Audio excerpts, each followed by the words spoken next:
दोस्तों राधे राधे, कैसे हैं आप सब। आई होप आप सब बहुत अच्छे होंगे और अपनी पढ़ाई बहुत अच्छे से कर रहे होंगे। आज मैं एक ट्रेंडिंग टॉपिक पे बात करने आई हूँ। आपने जैसे सुना था कि आशा कार्यकर्ता और सहायिका का नोटिफिकेशन जो है तो वो आउट हो चुका है। हालांकि फॉर्म भरने स्टार्ट नहीं हुए, लेकिन नोटिफिकेशन आउट हो चुका है। और आप सभी को पता है कि नोटिफिकेशन आउट होने के कुछ दिन बाद ही फॉर्म फिल होना स्टार्ट होते हैं। तो इस बार मेरी जानकारी के अनुसार, जितना मुझे अभी जानकारी में पता चला है, तो आपका जो फॉर्म है, पहले तो ऐसा था कि ऑफ़लाइन भरने के ज़्यादा चांसेस थे, लेकिन इस बार जो है तो फॉर्म ऑनलाइन भरे जाएंगे। और वो जुलाई में भरे जाएंगे, मतलब जून के बाद आपका जो जुलाई मंथ लगेगा उसमें भरे जाएंगे आपके फॉर्म।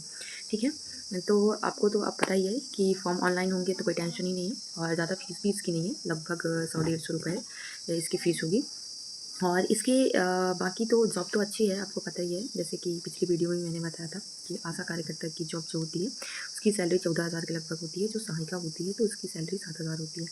और आप फॉर्म अपने वार्ड के लिए अप्लाई कर सकते हैं। तो जब आप ऑनलाइन फॉर्म भरने जाएंगे तो पता करेंगे आप कि इस वार्ड में वैकेंसी है या नहीं है। अगर वैकेंसी है तभी आप फिल कर सकते हैं, किसी दूसरे वार्ड के लिए आप जो है तो फॉर्म फिल नहीं कर सकते। और मैंने प्रोसेस तो बताई थी कि ये फॉर्म फिल करने के लिए क्या क्या प्रोसेस होती है, क्या क्या होना ज़रूरी है। उस वार्ड का मेंबर होना ज़रूरी है, ये सबसे ज़रूरी इंपॉर्टेंट बात है। अगर सीट खाली हो तो सबसे पहले, अगर मेंबरशिप नहीं है तो आप मेंबरशिप लीजिए। इसके अलावा आप लोग के लिए एक शॉकिंग न्यूज़ है, थोड़ी सी बैड न्यूज़ है।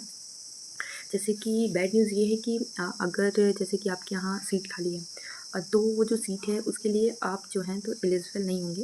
एलिजिबल तो हैं, लेकिन मतलब आपको प्रेफ़रेंस नहीं दिया जाएगा। प्रेफ़रेंस उनको होगा जो सहायिका कार्यकर्ता है। जैसे कि आपके वार्ड में सीट खाली है, ठीक है, आशा कार्यकर्ता की। तो वहाँ की जो सहायिका होगी उसे आशा कार्यकर्ता के लिए प्रेफ़रेंस दिया जाएगा। अगर वो जो आशा कार्यकर्ता है उसने 12th किया है तो वही आशा कार्यकर्ता बनेगी, आप नहीं बन पाएँगे। ये थोड़ी-सी बैड न्यूज़ है।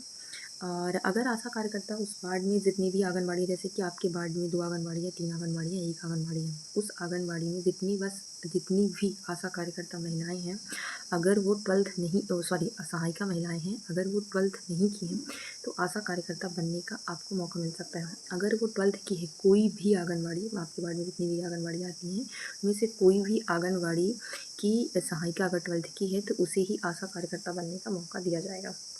ठीक है, ये थोड़ी-सी बैड न्यूज़ है।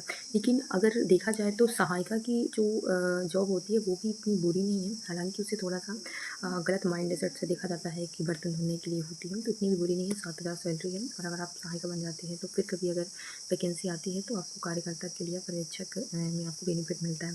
जैसे आप, अगर मेरा तो सिर्फ़ आपको सजेशन है, आपको अच्छी लगे तो आप उसको मतलब कि एक्सेप्ट करिएगा। जैसे कि अगर आपको सहायिका की भी पोस्ट मिलती है तो आप तो ले लीजिएगा।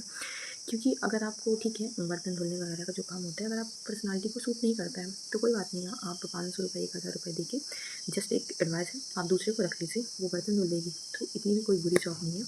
अगर आप कल के लिए अगर देखेंगे तो ये एक अच्छी जॉब है। और 7,000 कोई ज़्यादा मतलब कोई कम नहीं है आपके परिवार, अपने गाँव, अपने शहर में रहकर भी इतना प्राप्त करना। और ये आपके फ्यूचर के लिए एक बेनिफिट ही है। तो ये आपकी थोड़ी-सी न्यूज़ रही। और मैं तो यही बोलूँगी कि अगर मिले तो आप कर लीजिएगा। बाकी आप लोग बताइएगा आपकी पढ़ाई कैसे चल रही है? आप लोग की पढ़ाई अच्छी चल रही है? आप किस एग्ज़ाम की तैयारी करना चाहते हैं या किस एग्ज़ाम की तैयारी कर रहे हैं? जैसे कि अभी तो पुलिस का नोटिफिकेशन तो जारी नहीं हुआ है, सुनाई दे रहा है न्यूज़ वगैरह में कि एमपी पुलिस की आने वाली है, छात्रावास अधीक्षक वगैरह की। तो आप किस एग्ज़ाम को फोकस कर रहे हैं, आप कमेंट बॉक्स में ज़रूर बताइएगा। बाकी वीडियो कैसा लगा, अगर वीडियो अच्छा लगा हो तो प्लीज़ लाइक शेयर सब्सक्राइब करिएगा और मुझे सपोर्ट करिएगा, क्योंकि आपका सपोर्ट और आपका प्यार ही हमें आगे बढ़ने के लिए प्रेरित करता है। तो thank you so much guys.